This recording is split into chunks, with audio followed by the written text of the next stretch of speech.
রোজ হাসরে যেদিন আমার বিচার করা হবে, যেদিন আমাকে দাঁড় করানো হবে, আমার সমস্ত কর্মকাণ্ডের মধ্যে যদি কোনো ভালো কর্মকাণ্ড খুঁজে না পাওয়া যায়।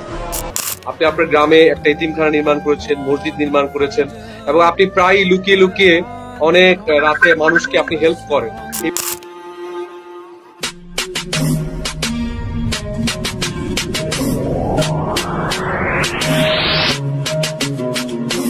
ওয়াও দর্শক, সম্প্রতি ভাইরাল হয়েছে শাকিব খানের ইফতারি করার কিছু ছবিগুলো সোশ্যাল মিডিয়াতে আপলোড করার কিছুক্ষণের ভিতরেই ছড়িয়ে পড়ে সাকিবিয়ানদের মাঝে। আর শাকিব খানের ইফতারি নিয়ে এমন স্টাইল গুলো দেখে সাকিবিয়ানরা তো পুরোই হতবাক হয়ে গেছে। কেউ কেউ তো বলছেন শাকিব খান ফিল্মে যেমন বাস্তবেও তেমন নাম্বার ওয়ানের খানাপিনা নাম্বার ওয়ানই থাকা চাই। আবার কেউ তো বলছেন রোজার মাস রমজানের মাস, এটা বরকতময় মাস। এভাবে খানাপিনা দেখানো মোটে উচিত হয়নি শাকিব খানের। কেননা অনেক গরিব দুঃখী মানুষ আছে যারা কিনা ভালো ভালো খাবার খেতে পারে না, তাদের এগুলো দেখে আফসোস হতে পারে।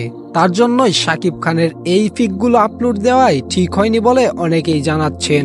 দর্শক, অনেকেই তো অনেক কথা বলছে, তো আপনার মতে শাকিব খানের পিকগুলো আপলোড করা ঠিক হয়েছে নাকি ঠিক হয়নি তা অবশ্যই আমাদের কমেন্ট বক্সে জানাতে পারেন। আপনার মন্তব্যের অপেক্ষায় থাকবো আমরা। আপনার মন্তব্যটিকে নিয়ে আমরা সাকিবের দুয়ারে যেতে চাই, কেননা শাকিব খানকে বলতে চাই, এই দেখুন আপনার দর্শকের মন্তব্য, তারা আপনাকে এভাবে দেখতে চাই। দর্শক আর দেরি কিসের, এখনই কমেন্ট করে ফেলুন। আর হ্যাঁ, শাকিব খানের সমস্ত খবরাখবর পেতে এই চ্যানেলটিকে এখনই সাবস্ক্রাইব করে নাও, কেননা এটা একমাত্র নির্ভরযোগ্য চ্যানেল যেখানে শাকিব খানের সমস্ত খবরাখবর দেওয়া হয়।